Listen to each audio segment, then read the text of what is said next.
Damodar Sharma DPS Khora Ladkani YouTube channel पर आपका स्वागत करता हूं। हमने पिछली वीडियो में मानव भूगोल के मूल सिद्धांत के चैप्टर नंबर 2 का अध्ययन किया। आज हम मानव भूगोल के मूल सिद्धांत में चैप्टर नंबर 1 मानव भूगोल प्रकृति और विषय क्षेत्र के बारे में अध्ययन करेंगे। छात्रों, जैसा कि आप जानते हैं कि कक्षा 11 में आपने भौतिक भूगोल का अध्ययन किया। भौतिक भूगोल का एक महत्वपूर्ण क्षेत्र है, महत्वपूर्ण शाखा है। हमने पिछले कक्षा में कक्षा 11 में भूगोल के बारे में पढ़ा था। भूगोल जिसमें पृथ्वी का अध्ययन किया जाता है भूगोल कहलाता है। यहाँ हम पहले भूगोल की बेसिक जानकारी प्राप्त करेंगे। भूगोल यूनानी या ग्रीक दार्शनिकों के द्वारा लाया गया विषय है। कहें तो लगभग 230 ईसा पूर्व, आज से 230 ईसा पूर्व यूनान के या ग्रीक दार्शनिक इराटो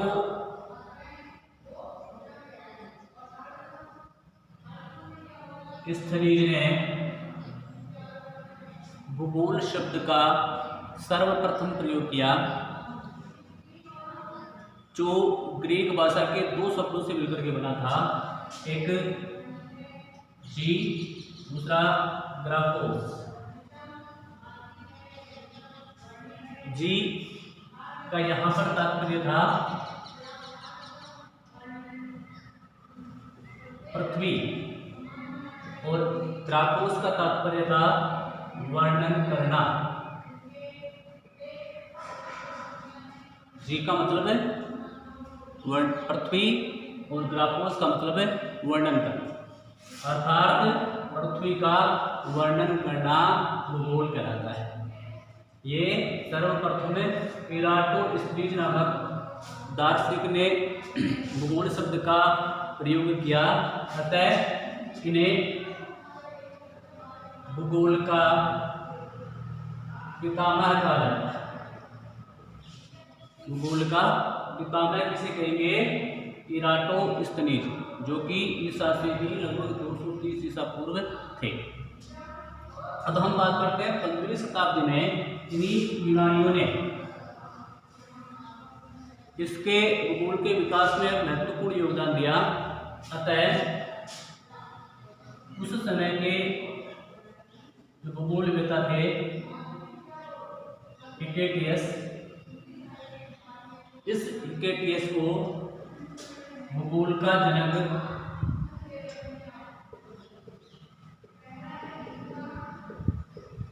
कहा जाता है।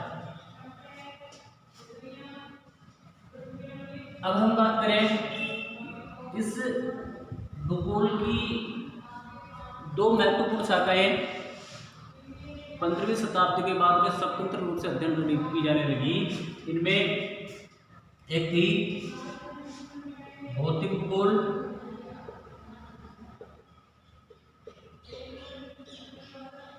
और दूसरी थी मानव भूगोल।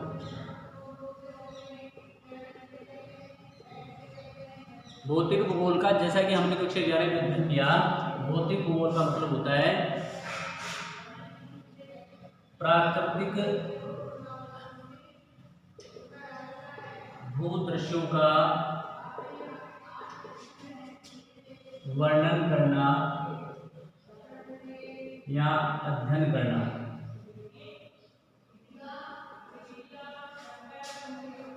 भौतिक या प्राकृतिक भूदृश्य, जो भी भूदृश्य, नदी, पहाड़, झील, तालाब, जो भी हमको प्राकृतिक भूदृश्य दिखाई देते हैं, उन प्राकृतिक भूदृश्यों का अध्ययन करने की जो विषय है उसे हमें भौतिक भूगोल कहते हैं। इस भौतिक भूगोल का जनक रिचर्ड हार्टसॉन को माना जाता है, ये इसके जनक हैं।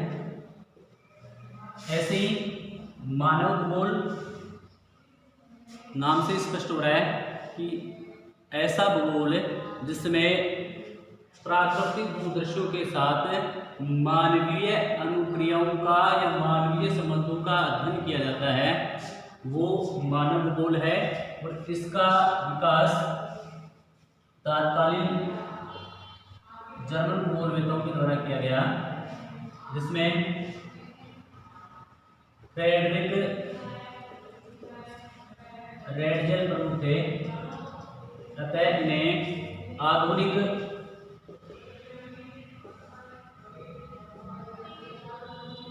मानव भूगोल का जनक कहा जाता है।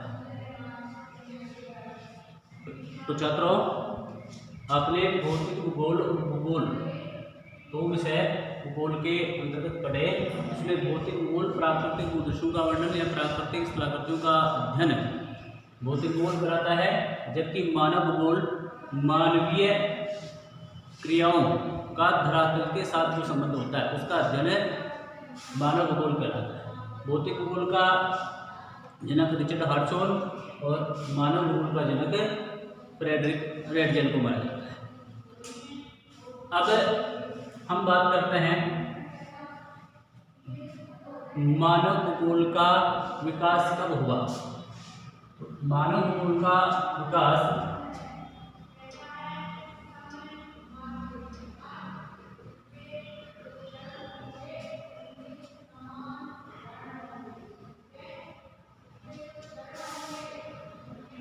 सत्रहवीं शताब्दी के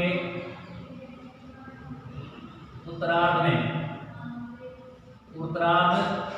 यानी 18वीं शताब्दी के प्रारंभ और 17वीं शताब्दी के समाप्ति का जो समय था उसे उत्तरार्ध कहते हैं।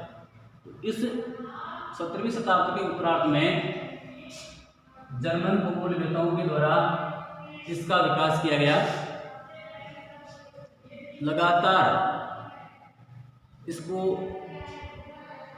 विभिन्न कक्षाओं में, उच्चतर कक्षाओं में इसकी जो शाखाएं हैं उनका अध्ययन किया जाता रहा।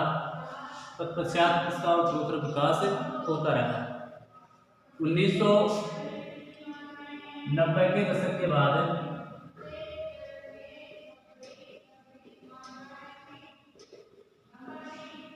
1990 के दशक के बाद में कल्याणप्रद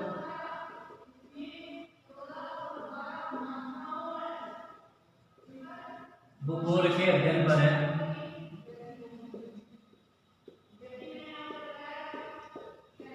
बल दिया जा रहा है।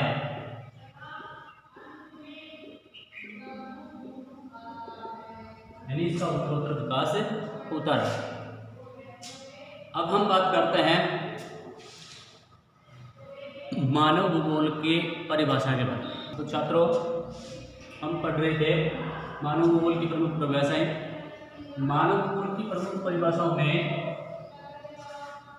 सबसे पहले हम पढ़ेंगे फ्रेडरिक रेडजेल, जो आधुनिक मानव भूगोल के जनक भी कहे जाते हैं। उनके शब्दों में इन्होंने अपनी प्रिय और प्रसिद्ध पुस्तक एंथ्रोपोजोग्राफी में बहुत महत्वपूर्ण पुस्तक है, याद रखना इसको। फ्रेडरिक रेडजेल ने एक ग्रंथ की संरचना की जिसका नाम है एंथ्रोपोजोग्राफी। ये एंथ्रोपोजोग्राफी से भूगोल का पवित्र ग्रंथ भी कहा जाता है।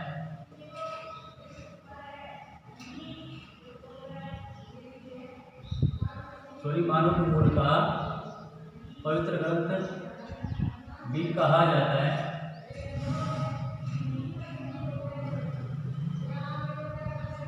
में इसकी विशिष्ट परिभाषा दी है। इनके शब्दों में आधुनिक मानव भूगोल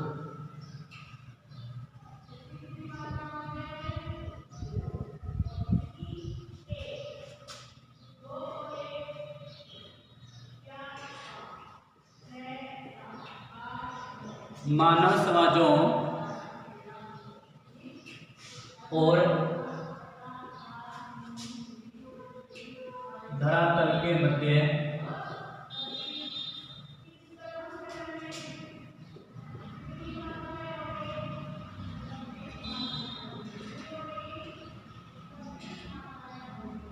अंतर संबंधों का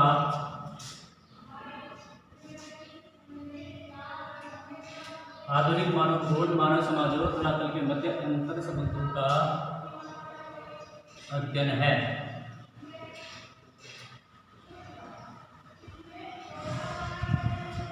इसमें पैट्रिक रेडजेल धरातल के संश्लेषणात्मक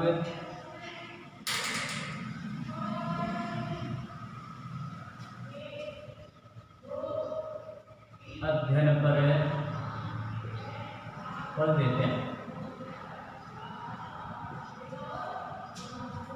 रेडजेल कहते हैं कि आधुनिक मानव भूगोल मानव समाज और धरातल के मध्य अंतर संबंधों का यानी धरातल के साथ मानव किस प्रकार के संबंध बनाता है उनके अध्ययन को ही हम मानव भूगोल कहते हैं।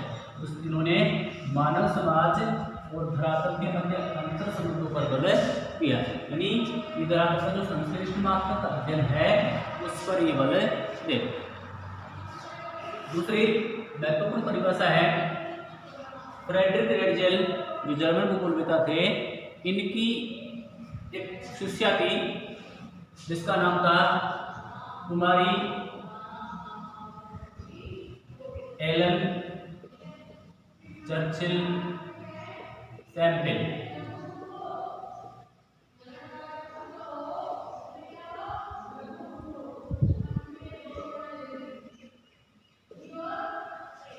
देखिए कुमारी एलन चर्चिल सैम्पल जो अमेरिका की शोधकर्ता थी, इन्होंने फ्रेडरिक रेडजेल से शिक्षा प्राप्त की थी। तो इनके विचारों की प्रबल समर्थक थी, तो इन्होंने भी मानव भूगोल की परिभाषा अपने अनुसार दी। ये कहती हैं कि अस्थिर पृथ्वी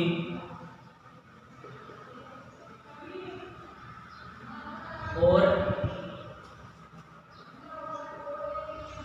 चंचल मानव के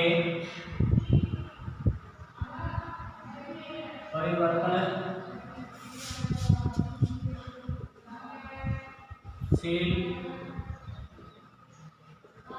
संबंधों से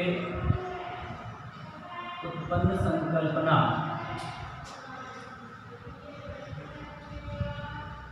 मानव भूगोल है।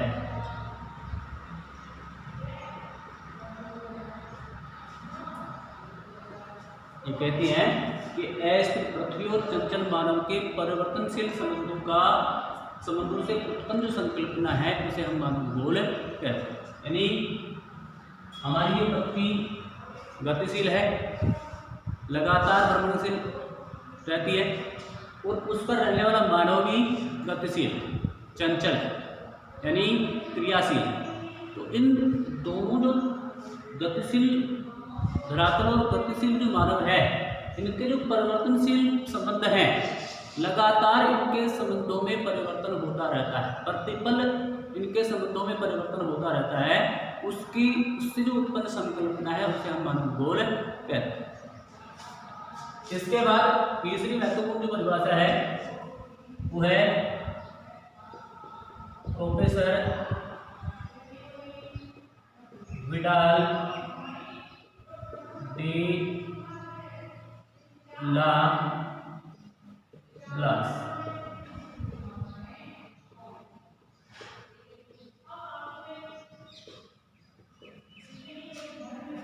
छात्रों, ये एक ही भूगोलवेत्ता का नाम है प्रोफेसर विडाल डी लाप्लास, जो फ्रांसीसी भूगोलवेत्ता थे।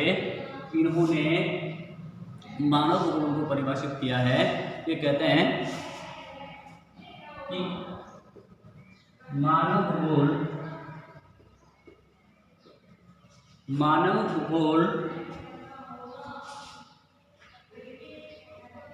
पृथ्वी को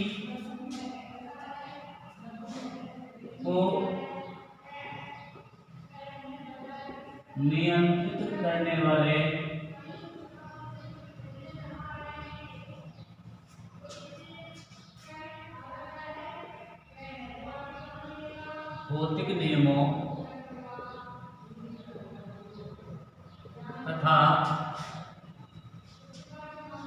भौतिक नियमों तथा पृथ्वी पर निवास करने वाले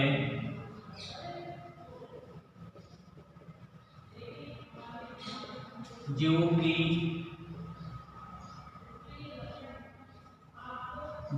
के ज्ञान की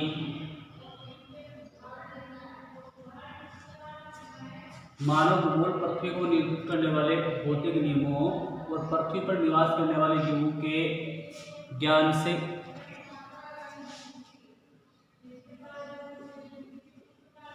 उत्पन्न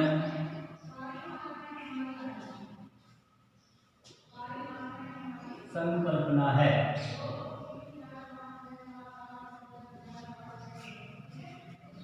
इन्होंने बहुत कम शब्दों में बहुत ज़्यादा बात बताने की चेष्टा की है। ये कहते हैं कि मानव भूगोल पृथ्वी को नियंत्रित करने वाले भौतिक नियमों को इन्होंने प्रोफेसर विडाल डी लाप्लास ने मानव भूगोल की प्रकृति को स्पष्ट करते हुए एक संकल्पना दी थी, जिसे हम आगे पढ़ेंगे।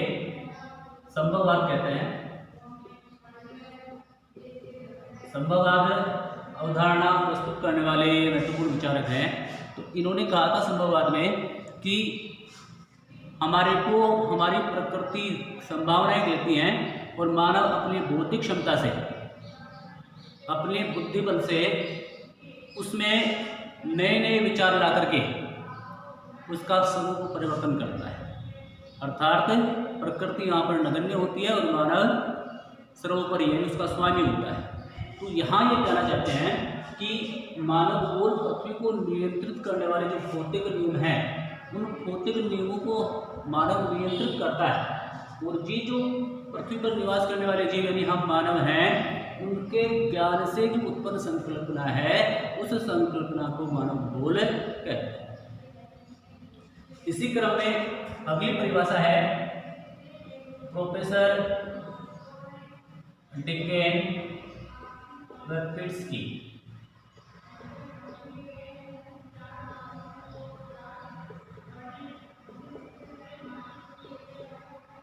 प्रोफेसर डिकेन और फिट्स इन्होंने भी संयुक्त रूप से मानव भूगोल को परिभाषित किया है। ये कहते हैं कि मानव भूगोल में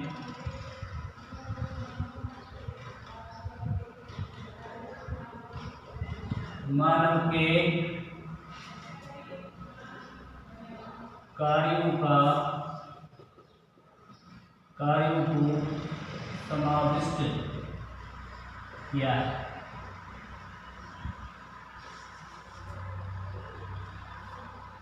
ये कहते हैं कि मानव भूगोल क्या है कि मानव के कार्यों को शामिल करना, यानी इस धरातल पर जो मानव रहता है वो किस प्रकार के क्रियाकलाप संपन्न करता है, उसको शामिल करने वाला जो विज्ञान है उसे ही मानव भूगोल कहते हैं।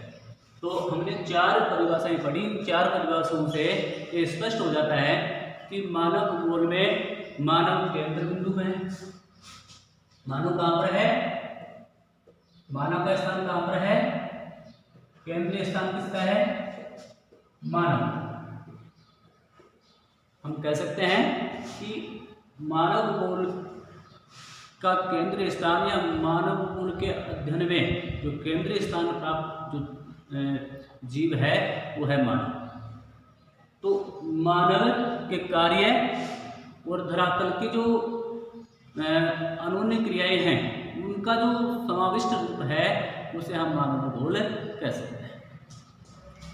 मानव भूगोल की परिभाषाओं के बाद अब हम अध्ययन करेंगे मानव भूगोल की प्रकृति के बारे में। मानव भूगोल की प्रकृति को जीन ब्रूक्स ने इसको समझाने का प्रयास किया है। मानव भूगोल की प्रकृति मतलब है उसका स्वभाव, यानी मानव भूगोल ने अपनी प्रकृति अपने स्वभाव में किस प्रकार से परिवर्तन किया है। तो उस प्रकृति को समझने के लिए हमें जीन ब्रूक्स ने प्रकृति को समझाने के लिए परिभाषा दी है, उसको समझना आवश्यक है। जीन ब्रूक्स कहते हैं कि जिस प्रकार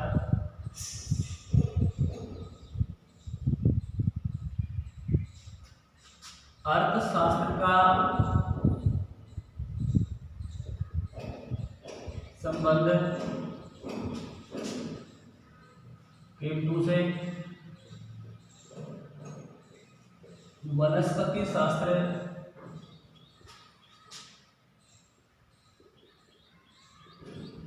का संबंध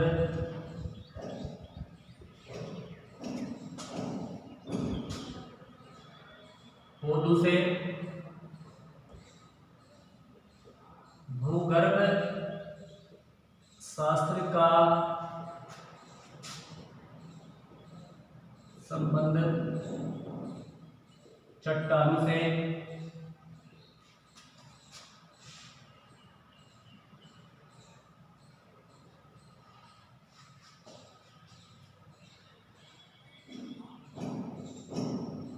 मानवाचार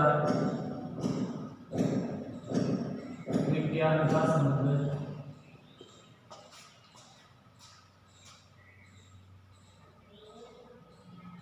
मानवाचार विज्ञान का संबंध जातियों से तथा इतिहास का संबंध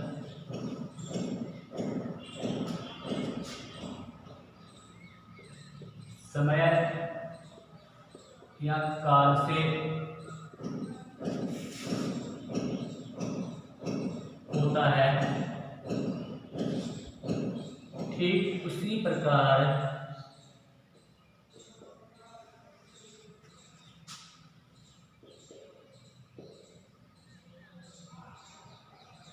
मानव भूगोल का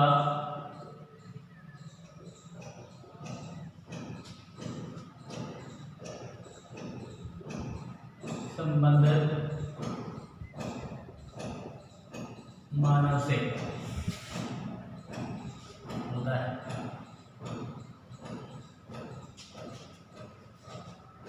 जीन ब्रूक्स कहते हैं कि जिस प्रकार अर्थशास्त्र का संबंध कीमतों से होता है, अर्थशास्त्र में हम कीमतों का अध्ययन करते हैं, मूल्य का अध्ययन करते हैं, ठीक वैसे ही वनस्पति शास्त्र का संबंध पौधों से होता है। ऐसे ही भूगर्भ शास्त्र में हम चट्टानों का अध्ययन करते हैं, मानवाचार विज्ञान में हम जातियों का अध्ययन करते हैं, और इतिहास का संबंध समय से या काल से होता है। इतिहास में हम किसका अध्ययन करते हैं? कालिक संश्लेषण, यानी काल का, समय का अध्ययन करते हैं। ठीक वैसे ही मानव भूगोल का जो संबंध है मानव से है, यानी मानव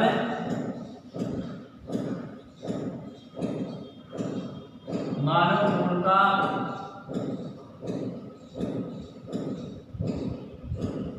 केंद्र बिंदु है।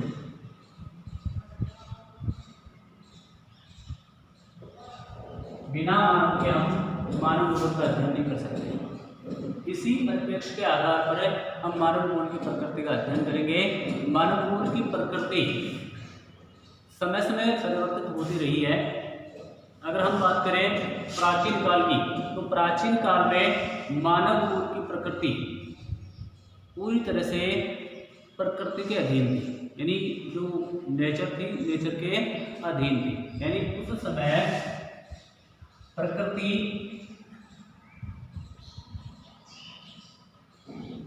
सर्वोपरि थी।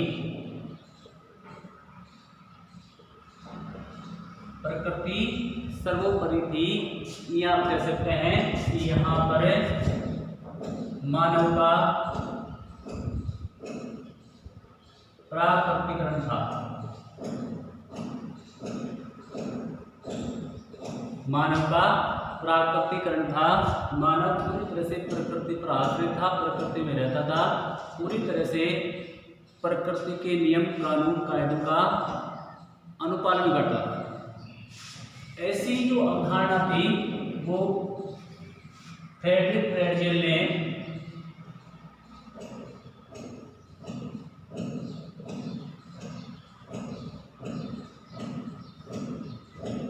अपनी पुस्तक एंथ्रोपोजोग्राफी में दी है।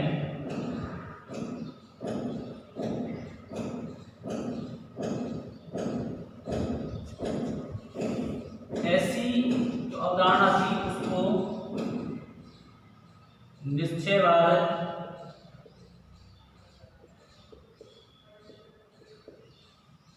नियतिवाद,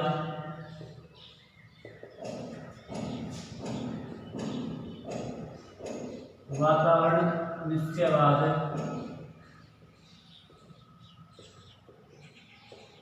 आदि नामों से जाना गया। इसमें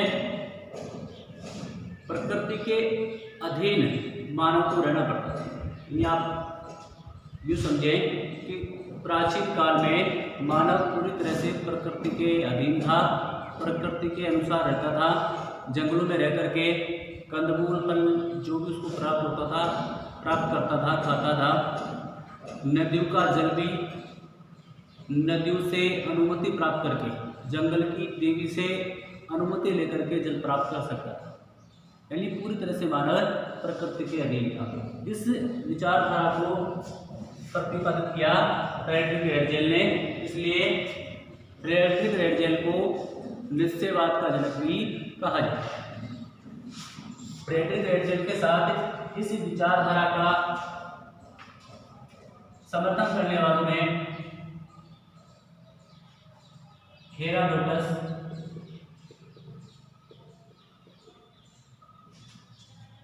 कुमारी सैंपल,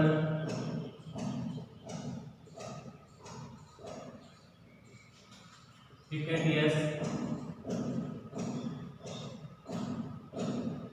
अरस्तु, प्लूटो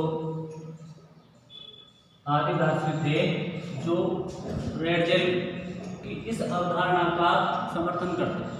कहते थे कि पूरी तरह से मानव प्रकृति के अधीन है, प्रकृति के नियमों के अनुसार रहता है, बिना प्रकृति के कुछ भी नहीं कर सकता है। तो ये मानव की प्रारंभिक प्रकृति थी, लेकिन 17वीं शताब्दी के पश्चात यानी 18वीं शताब्दी के बाद इस विचारधारा को सिरे से नकार दिया गया। इसके जो समर्थक थे फ्रांसीसी थे, जर्मन विचारक थे, लेकिन बाद में फ्रांसीसी विचारकों ने या फ्रांसीसी भूगोलवेताओं ने इसको सिरे से खारिज कर दिया और उन्होंने कहा कि मानव भूगोल हमारी इस प्रकृति के अधीन में मानव रहता है, वहाँ प्रकृति मानव को केवल संभावनाएं देती हैं और उन संभावनाओं का उपयोग कर मानव उत्तरोत्तर वृद्धि करता है, उपयोग करके अपनी बौद्धिक क्षमता का विकास करता है। तो इस संदर्भ में दूसरी जो महत्वपूर्ण विचारधारा है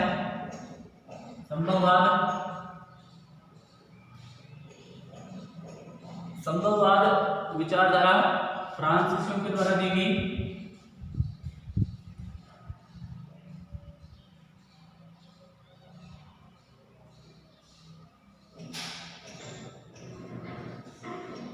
फ्रांसीसी भूगोलवेताओं में इसमें 1924 में लुई फेब्रे नामक भूगोलवेता ने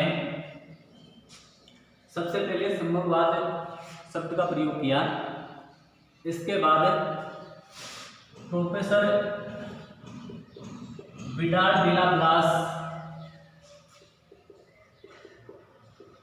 ने इस संभववाद विचारधारा पर खूब कार्य किया।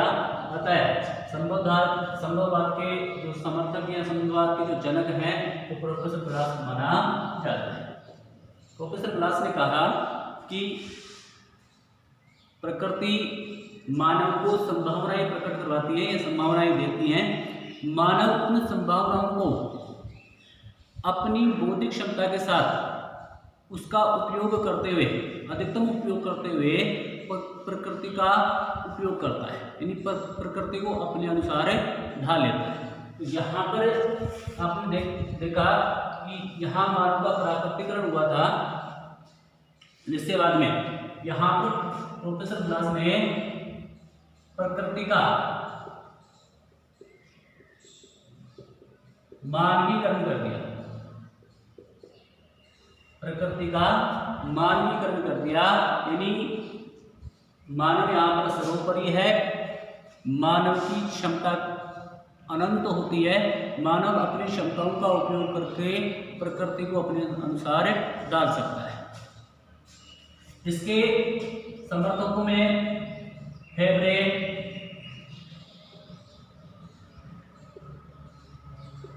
जेन ब्रुन्स, डिमांजिया,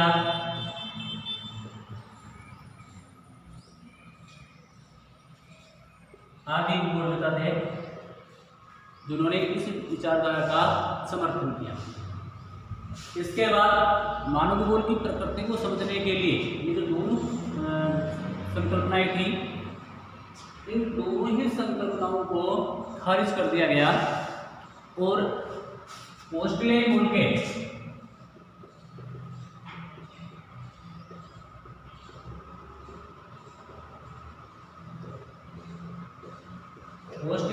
भूगोलवेत्ता, अमेरिकी भूगोलवेत्ता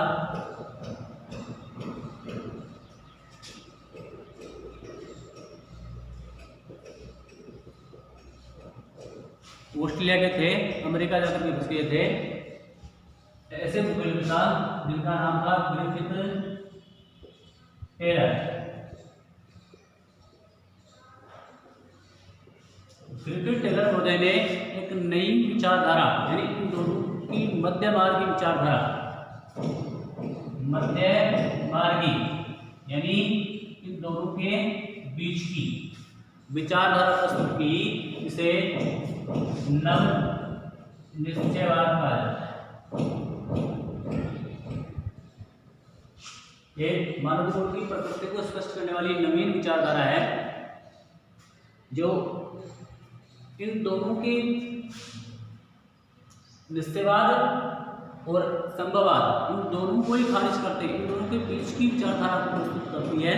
ये कहते हैं कि न प्रकृति बड़ी है और न ही मानव, वरन ये दोनों एक दूसरे के पूरक हैं। बिना प्रकृति के मानव का कोई अस्तित्व नहीं और बिना मानव के प्रकृति अधूरी है। तो इन दोनों की मध्यमार्गी विचारधारा के रूप में नव निश्चयवाद या रुको और जाओ विचारधारा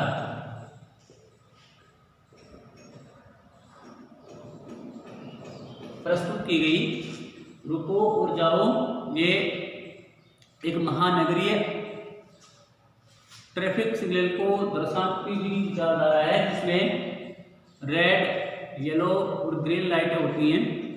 ठीक वैसे ही ये विचारधारा भी मानव को रेड, येलो और ग्रीन लाइटें जला करके प्रकृति उसको खतरे का आभास कराती है।